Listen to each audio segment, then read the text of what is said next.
Hey, hello, my name is Gerard Thomas, and I'm a recording art student. I'm in art history right now, and I'm introducing you to a person named George Davis. This is a person I will be interviewing. Can you tell me a little bit about yourself? Hey Gerard, how you doing? My name is George Davis, and I grew up in Tampa, Florida, and music's always been a huge part of my life. I started playing piano when I was about 6. Started playing the harp when I was 13. Oh, that's cool.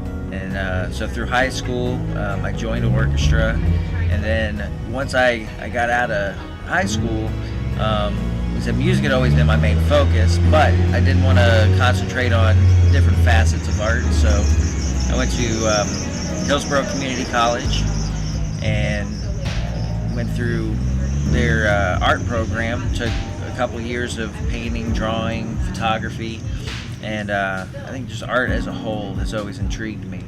So, what do you see as the role of a visual art in our mass medium world, and particularly in our profession? I think with anything, we like to associate whatever it is with something visual, and I mean the opposite would go for music too. You know, you see a piece of artwork, sometimes you can picture certain music in your head that would match that art. Even back in the day when people were drawing paintings on caves, I mean art was always used to either tell a story or to explain something in time, and I think that art, no matter what time that we're in, it kind of shows you where history is at. So it's played a major role in not only entertainment, but documenting history, where culture's at that. With new communications and media technologies, imagery is almost instantly available. Do you believe that it is having a positive or a negative influence on our industry? I think there's two sides to everything. For every positive, there can be negative sides. The negative part of it is that, there's a lot of clutter. So you go on the internet and you just Google a word and you look for an image, you're gonna find tons of clutter, and you gotta sift through it.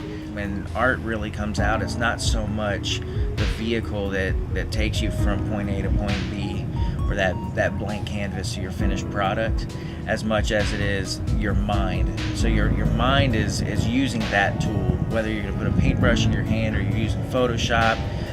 If you're taking a picture, technology only helps. It opens up doors. It allows you to be more creative because there's more options now. Yeah. So I think overall, it's definitely a more positive thing than a negative thing. Like, what popular images do you see that are frequently rechanneled throughout the entertainment industry? Some of one of the images that was most popular at the time, I know, was the the Uncle Sam. Uncle Sam Wants You. Oh, yeah. Way back in the day. I don't know. I can't remember if it was World War II or if it was somewhere during those times. I mean, that was one of the biggest images known at that time. But if you think how many times it's been recreated for different things, like we even had a couple students one time do a poster for an open mic night that was happening here, that Uncle Sam wants you to do open mic night. You think about how powerful that one image was, and everybody just started using it from there, and kind of recreating it. So you can see, just with that simple example, how one thing can be recycled over and over again. Who is one of your favorite visual artists, and what is your favorite style of visual art? Close.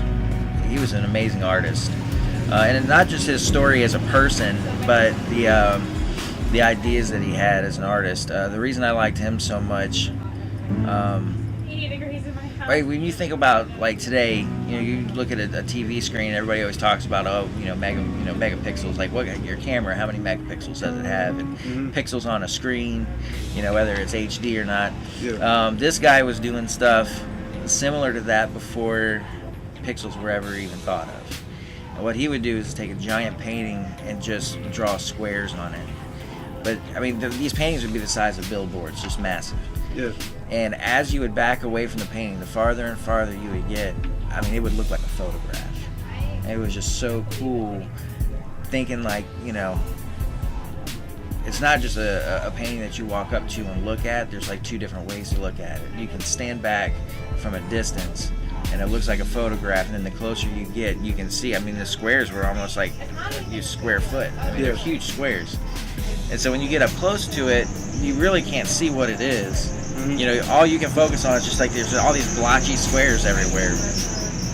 But when you step back, it's that it all comes together and it's smooth and it's. Besides Awesome Sound, as we talked about previously, are there any particular images that this industry has popularized or created? The American flag, you know, that's what our country, you know, it's the colors, it's the pattern, you know, the stars, all those images represent instantly what, you know. Yeah. So that's it's a very powerful way to make a statement. Yeah. You know, simply by making a flag. Yeah, and everyone get to use it since it's in our public domain, so everyone gets to use it any way they want to. Right. All right, cool. Yeah. I'm Mr. Rod Right. Thomas.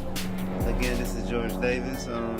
Hope you enjoy the podcast, and all right, see ya.